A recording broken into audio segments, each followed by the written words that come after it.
Ang pag-asawa ay panawagan ng Diyos.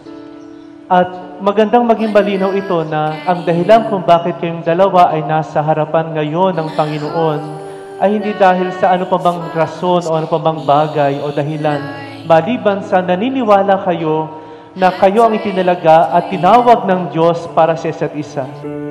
Before I called you mine. Love for me isn't just something that you feel. It is something that you do.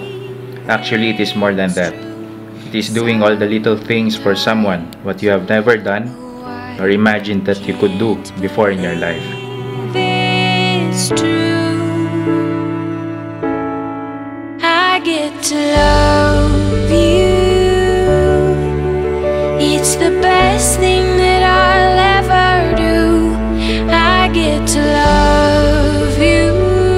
I know you have a strong personality. Sabi mo nga, tingin sa'yo ng mga ibang office mates mo masungit ka. But now when it comes to me, you're more patient and understanding. Even to the point that I can already tell that I would lose that argument with you. You still allow me to feel in the end that I was the one who's right. Umiyak ka na kahapon. No more migraine. Yes. Magaling ka na. I feel now. Nervous, everything. The way you love, it changes. Excited kasi may kasalanan ng lahat ng to eh. Ano ba yung nanginginawa? Ano umiyak ka? I'm so famous. Iyakin naman ang aming only boy. Nothing God wants again. Tama na. Bye-bye, Cyrus! Hindi na ako iiyak. It's true sometimes.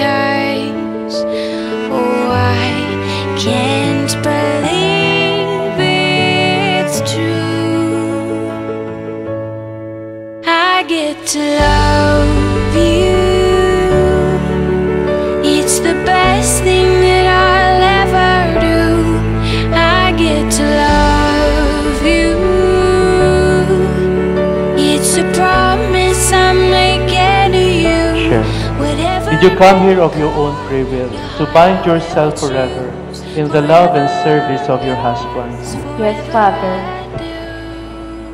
Buji, did you come here of your own free will to bind yourself forever in the love and service of your wife? Yes, Father.